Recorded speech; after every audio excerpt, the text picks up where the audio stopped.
Et salut à tous, j'espère que vous allez bien. Alors aujourd'hui, on va faire un petit tour du côté des news. On a quelques petites infos, que ce soit du côté des GPU ou des CPU.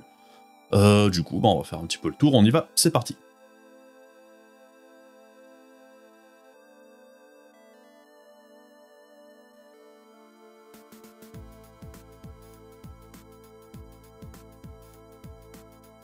Et donc on commence avec les Radeon 6600. On vient d'en entendre parler un petit peu la semaine dernière, donc des nouveautés sur Navi 23, plus petites que celles qu'on a sur les 6700 XT.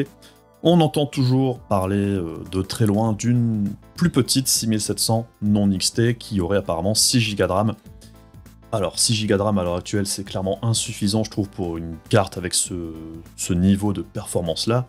Parce que là même effectivement même si elle est un petit peu castrée, 6 Go de RAM c'est clairement plus suffisant actuellement. Déjà 8 c'est limite, alors 6 c'est vraiment insuffisant. Donc ce serait un peu dommage qu'AMD nous balance une 6700 tout court avec uniquement 6 Go de RAM, là où jusqu'ici ils avaient été plutôt généreux sur la quantité de RAM sur toute la gamme. Sinon pour revenir à la 6600 XT Navi 23 2048 Compute Unit, 8 Go de RAM, un bus mémoire 128 bits accompagné de 64 Mb d'Infinity Cache il me semble. Donc au niveau des perfs, vu les specs, je pense qu'on peut se glisser tranquillement entre la 5600 XT et la 5700 XT de la génération précédente. Après, ce qui va déterminer grandement les performances de ces modèles de cartes-là, ce sera principalement la fréquence du GPU, puisqu'on a vu par exemple que sur les 6700 XT, c'était principalement les très hautes fréquences qui lui donnaient de bonnes performances par rapport à la génération précédente. Sinon, on entend aussi parler de Navi 24, donc une puce encore plus petite.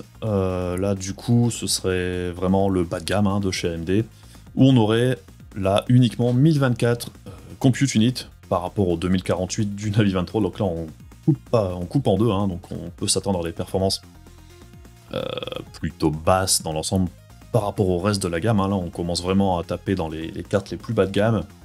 16 Mb d'Infinity Cache malgré tout, uniquement 4 Go de RAM, un bus mémoire 64 bits, donc ce Navi 24 on verra bien ce que ça donne. Personnellement j'en entends pas grand chose, à mon avis ça devrait avoisiner les performances des anciennes RX 580 et compagnie, peut-être un petit peu au-dessus, mais encore une fois avec seulement 4 Go de RAM c'est pas beaucoup.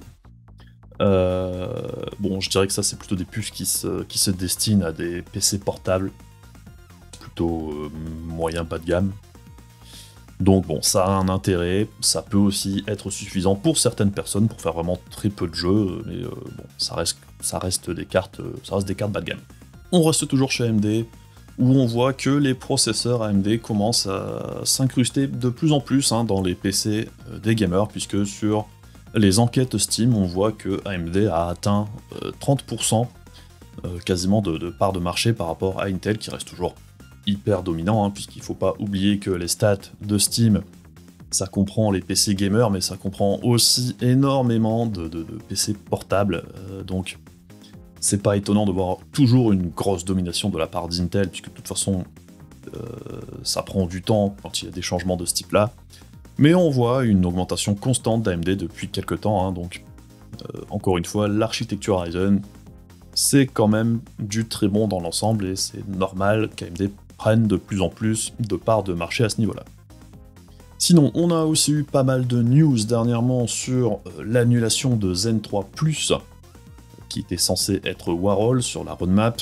On a aussi entendu parler que Zen 4 ne serait lancé que vers la fin d'année 2022, et on sait pas trop ce qui va se passer au final, c'est un peu contraire à ce qu'on avait entendu dire jusqu'ici. Alors après, personnellement, je pense que ce serait vraiment très étrange qu'AMD ne propose absolument rien pendant quasiment 2 ans. Ça fait 2 exercices fiscaux pour AMD qu'ils passeraient sans aucun lancement de processeur. Ça me paraît un peu difficile quand même. Personnellement, je les vois plutôt arriver avec toujours quelque chose d'hybride entre Zen 3 et Zen 4, puisqu'ils vont devoir mettre quelque chose en face des nouveaux processeurs d'Intel qui arrivent à la fin de l'année. J'ai du mal à imaginer qu'AMD ne va rien mettre en face de la nouvelle offre d'Intel pendant plus d'1 an, ça me paraît tout simplement impossible. Donc le fait que le Zen 4 n'arrive que fin 2022, c'est possible, mais à mon avis, on aura quelque chose quand même avant. Alors, c'est peut-être pas Warhol comme il était prévu depuis le début, c'est peut-être pas le Zen 3 Plus tel qu'on l'entendait dire jusqu'ici, mais à mon avis, il doit y avoir quelque chose. J'ai du mal à imaginer qu'AMD ne sorte rien jusque fin 2022. Et donc on continue avec Intel et Alder Lake, dont on entend parler de plus en plus dernièrement, puisqu'effectivement c'est la prochaine grosse architecture pour les processeurs de PC de bureau de chez Intel, c'est prévu pour la fin de l'année. On sait également que ce sera la première génération de processeurs grand public à arriver avec la DDR5 et le PCI Express 5.0. Donc là-dessus, il y a une avance certaine sur AMD qui ne devrait pas débarquer avec la DDR5 et le PCI Express 5.0 avant sa prochaine architecture également. Par contre, on entend un petit peu du chaud et du froid sur cette nouvelle architecture d'Intel, puisque pour rappel, c'est une toute nouvelle architecture basée sur le Big Little, où on aurait d'un côté 8 corps classiques, je dirais des corps performants, tels qu'on les connaît actuellement sur les processeurs, et 8 corps plus petits, des corps type Atom, ce qui permettrait d'avoir d'un côté des corps performants et des corps moins performants à côté pour gérer les tâches les moins lourdes, donc avantage au niveau de la consommation, tout ce genre de trucs là. C'est un petit peu ce qu'on retrouve sur les processeurs ARM, enfin sur les smartphones par exemple, où on a des gros processeurs qui gèrent les tâches lourdes avec des corps plus petits à côté qui font les trucs un peu plus légers en arrière-plan. Donc c'est clairement une voie qui sera prévue pour le futur chez Intel comme chez AMD.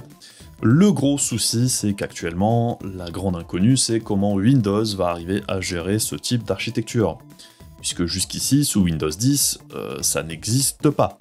On n'a pas ce type d'archi, et on sait aussi que le scheduler, enfin la façon dont Windows gère les tâches au niveau des processeurs est une nombre de corps, et c'est pas génial. Donc, est-ce qu'Intel est en train de bosser avec Microsoft pour faire en sorte que tout cela fonctionne bien pour la sortie de cette nouvelle architecture? On l'espère. On rappelle aussi que chez AMD, c'est aussi une voie qui est prévue pour les futures architectures. Je sais plus si c'est sur Zen 4 ou Zen 5, mais c'est aussi prévu qu'AMD débarque avec ce type d'architecture dans le futur.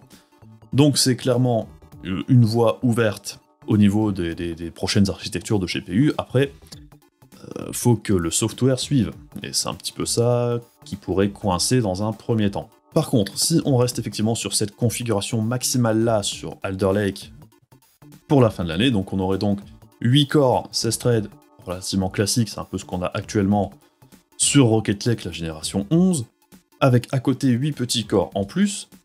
Est-ce que ce sera suffisant pour reprendre la couronne en multithreading, donc aux tâches applicatives les plus lourdes par rapport à AMD, qui eux sont déjà sur du 16 corps, 32 threads avec des gros corps bien costauds? J'ai un peu de mal à imaginer qu'Intel arrive à reprendre la couronne là-dessus.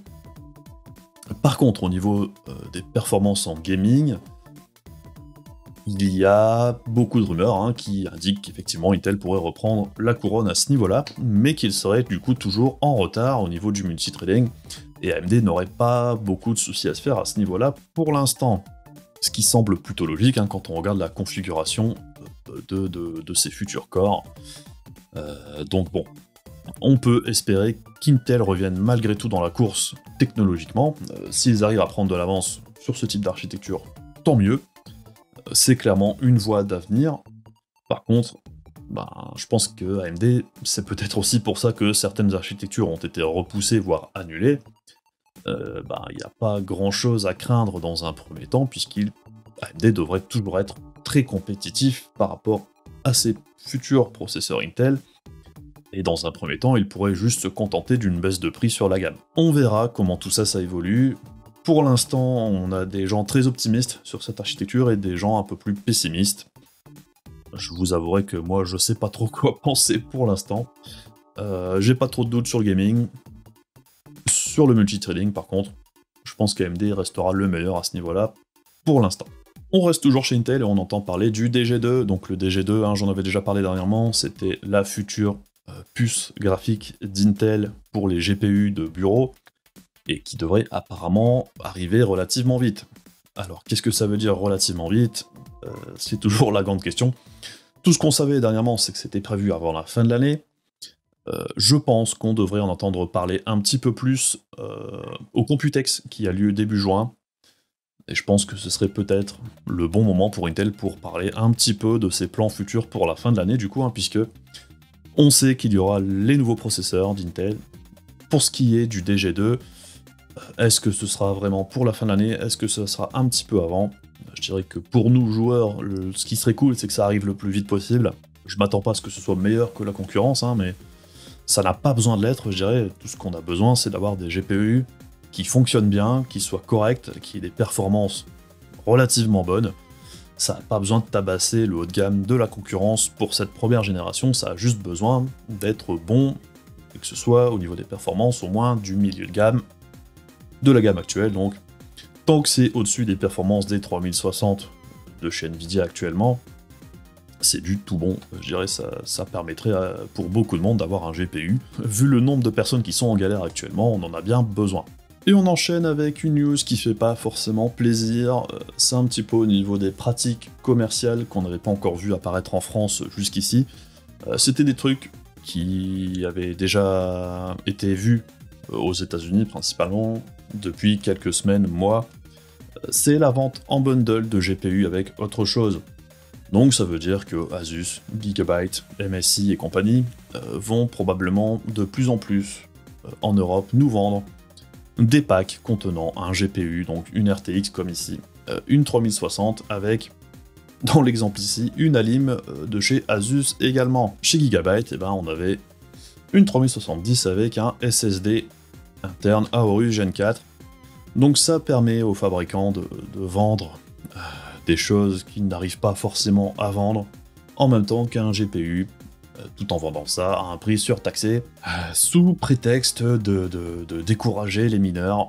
Bon, je suis pas persuadé que ce soit efficace du tout, mais bon, ça leur permet d'écouler des stocks de produits qu'ils n'arrivent pas à vendre. Puisque, par exemple, ici, ce pack était proposé à 740 balles chez Cdiscount.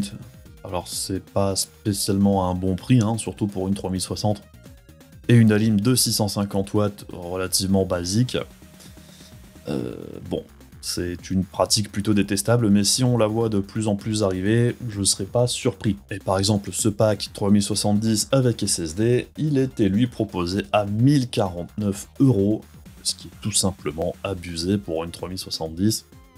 Et un SSD Gen 4, certes, mais à mon avis, ils en profitent pour se faire encore un peu plus de marge. Comme d'habitude, on peut remercier les marques qui se foutent allègrement de notre gueule à ce niveau-là. C'était déjà pas terrible avec les prix actuels des GPU. En plus, on nous fourgue du matos dont on n'avait pas envie avec. Enfin bref, c'est tout pour moi pour aujourd'hui sur ce petit tour des infos. J'espère que ça vous aura apporté des infos intéressantes. N'hésitez pas, comme d'habitude, à passer sur Discord, sur Twitch, sur tous les réseaux sociaux qui sont dans la description. N'hésitez pas également à faire les trucs casse-couilles de YouTube, comme d'hab. N'hésitez pas également. Je vous dis à la prochaine, je vous fais des bisous. Salut!